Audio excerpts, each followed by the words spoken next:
everyone. My name is Byoungseong. I'm working as a technical director in Ericsson-LG to provide network solutions in Korea. What I'd like to talk about today is key enabling radio technologies towards the 6G. There are many technology components to enable 6G vision and use cases. And in this talk, I'm going to focus more on radio technologies, and I will end up my presentation with one example, migration towards the 6G. Ericsson first announced a 6G vision in 2020 and to define the research outlook towards the 6G. We defined use cases for human and society needs, and we also defined technology perspective for the fundamentals of a 6G network platform. And in a service evolution perspective, 6G will be shaped through a continuous evolution of 5G and new technologies like immersive communication. The demand for expanded IoT and time communication requirements can increase the cyber-physical interactions. And other new technology capabilities like integrated AI computer and functionalities beyond the communication like integrated sensing can exploit a new new use cases for the 6G.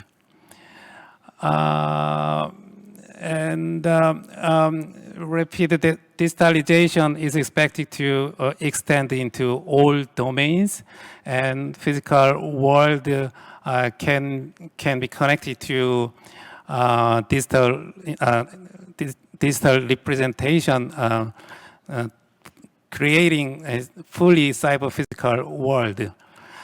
In this year, Ericsson also published another 6G white paper named as Co-Creating a Cyber-Physical World.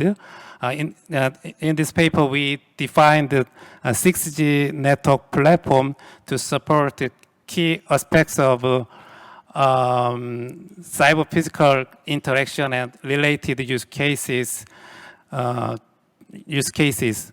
And my colleague Bo Hageman will explain more in tomorrow's keynote session. Okay, I'll cover the basic of the 6G vision, and I'm going to the design perspective for 6G radio access technology. General approaches of design for 6G radio access technology should consider inspect from our 5G experiences, which will also work well in 6G as well. For example, 5G waveform, we can reserve this. In 5G and 6G waveform numerologies were aligned. We can design well for like a multi-rep spectrum sharing, which is, we believe, an essential component for 6G design. Also, we can consider more improvement and changes area when those are motivated by a significant performance enhancement. For example, efficient operation of carrier bandwidth or highly dynamic advanced MIMO scheme can increase the system performance to enable high-performing existing networks.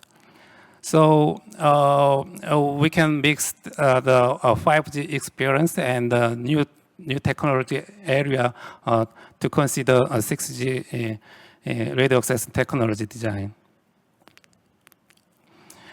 So I would like to list up the key radio technology components for the 6G radio access network, and then I'll explain and selected technology components. As many speakers talk about the spectrum today, so spectrum is fundamental aspect for our mobile communication system and important asset for the communication service providers. 6G will be a new radio access technology possibly to operate in both new and existing spectrum. New 6G spectrum could be secured between sub-6 gigahertz and millimeter wave bands, which we call it centimeter range, or someone call it this upper mid band. This could be determined in next WRC, but we prefer focus on 7 to 15 gigahertz range to compromise between coverage and capacity perspective. So 6G is expected to cover very large range of the spectrum, and covering below 500 megahertz to above 100 gigahertz range, including 4G and 5G, existing 4G and 5G spectrum. But most of the existing spectrum is being already used for existing technology like 4G and 5G. So 6G needs to support efficient spectrum coexistence with existing technologies, especially with 5G NR. To accomplish this, we believe a high efficient multi-spectrum sharing scheme between 5G and 6G is essential and should be integrated part of the 6G design from the beginning, and for the smooth migration from previous generation to 6G. Multi-antenna transmission has been a key tool to enhance the spectral efficiency. So we think 6G MIMO still will build on a evolved 5G MIMO framework by taking learnings from our 5G experiences. There can be two tracks for the 6G MIMO design. One is massive MIMO, with having even many more antenna elements than 5G. For the centimeter wave bands, the same physical size as current 3.5 gigahertz band can fit over 4 times more antenna elements and can provide similar downlink coverage. The other one is district MIMO, where antenna elements are spread out. By utilizing the transmission signals from the multiple antenna sites, we can get higher data rates by maximizing SINR and interruption-free mobility. It could be possible for the energy efficient MIMO design by using reference signals and unnecessary transmissions, and that could be implemented through the AI/ML-based beam sweeping approaches.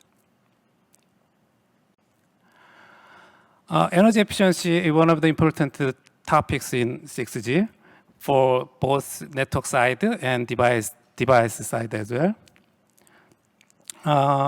The lean approach of the current 5G design should extend it over time domain perspective to cover spatial and frequency domain. If one carrier is not needed for data transmission. It should be possible to put it to sleep and rapid wake up when needed. It is device energy efficiency is also same important, which is closely related to device battery lifetime. Non-terrestrial access was actually developed in 3GPP release 17. In a physical layer perspective, relatively less improvement were developed to handle the Doppler shift and long round trip times. So we believe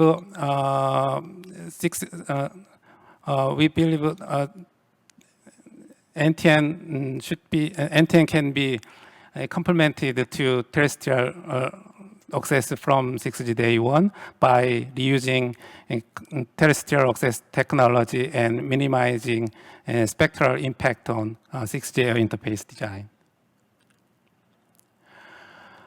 Integrated sensing and communication is an example of a service where the same network infrastructure can be used for other purposes, sensing spatial location of a passive object. ISAC can be used for detecting and tracking uncrewed air vehicles to protect critical infrastructure. And ISAC can play important role in smart transportation by providing surrounding information that cannot be detected by a car-mounted sensors.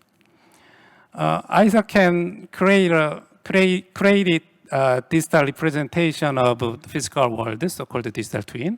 Also, ISAC can improve mobile network performance itself by detecting surroundings. Additional complexity should be limited to implement sensing. The sensing and communication can be integrated by reusing size, spectrum, or hardware. Same waveform and signal can be used for the default level of integration. In that sense, same signal waveform aligned with the normal 6G waveforms could be helpful to implement the sensing. 6G can support a very large range of the spectrum that can be also used for ISAC. But sensing resolution is closely related to channel bandwidth. So we should compromise between resolution and coverage depending on the ISAC applications. Various sensing topologies can be considered. They might impact on implementation complexity or standardization impact. So we need to focus on essential part by minimizing standardization impact. LT-CAT-M and NB-IoT was developed in 4G time frame and are being also used as the lower-end massive IoT solutions in 5G, but those have some limitation on some use cases. In practice, LT-CAT-M and NB-IoT are limited to paired spectrum. Massive IoT support can be integrated as part of the overall 6G design to gradually replace LT-CAT-M and NB-IoT, and we need to avoid a negative impact on 6G performance. Key technology design already used for massive IoT are also relevant for 6G design, so very limited amount of work is expected to support massive IoT as part of the 6G design. Okay. as I mentioned, the 6G spectrum support a very large range of the spectrum, and part of them is already used for current system. So 6G needs to share spectrum with existing technology. It is commonly referred to as multi-radio spectrum sharing, (MRSS). A radio in MRSS, a radio network can run different radio access technology like 5G and 6G on the same carrier, making it accessible for both legacy and new 6G UEs. This is transparent for legacy UE, and impact on new 6G UE can be minimized. By adopting 6G standalone can enable fast rollout of the new RAD without need spectrum refarming. By doing so, we can maximize the spectrum utilization and boost the performance and increase the energy efficiency.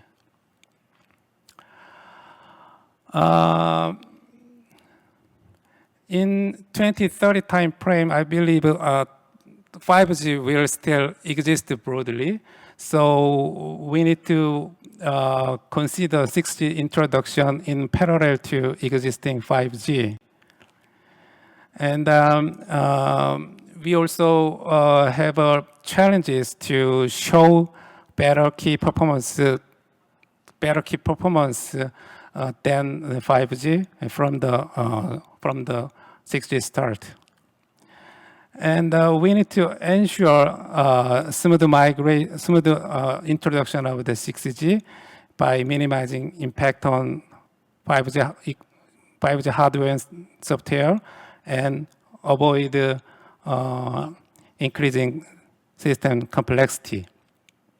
Considering this challenge, I would like to list up the key design principles for 6G.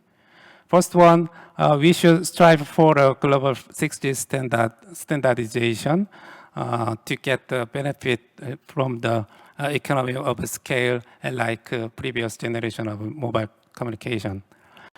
And we should guarantee smooth migration path from 5G to 6G. And 6G standalone architecture should be prioritized to avoid market fragmentation. I think more open interface will be included for the health ecosystem. And I already mentioned the 6G will be possible to operate in all existing and new spectrum bands. And 6G spectrum sharing should be supported for the smooth migration. I'll end up with one example of migration to 6G. I like to note that this is just an example, and exact network evolution strategy, it depends on the complex situation. So this is just an example, not referred to any specific operators. The oval shape represent each carrier from lower to higher spectrum, and the color represent each technology from 4G, 5G, and 6G. And the mixed color shows the spectrum sharing between different technology in the same carrier. I assume the current network is deployed with LTE on FDD bands, and 5G NR is deployed only in mid-band spectrum and connected to LTE with the dual connectivity. As 5G expands, more 5G mid-band spectrum can be added to boost capacity, and one of the lower bands can be repumped for 5G NR. When 6G is introduced, new centimetric wave bands can be utilized. And if one of the lower bands deployed in spectrum sharing, the new spectrum, centimetric range spectrum can be connected to lower bands FDD by utilizing 6G standalone and to secure large coverage area. And as the network evolved, some of the spectrum can be used as the dedicated carrier or shared carrier for both technologies. And if you can see the below, with this we can minimize the connectivity options for fast migration to 6G. Yeah, that's all my presentation. Thanks for listening. Yeah.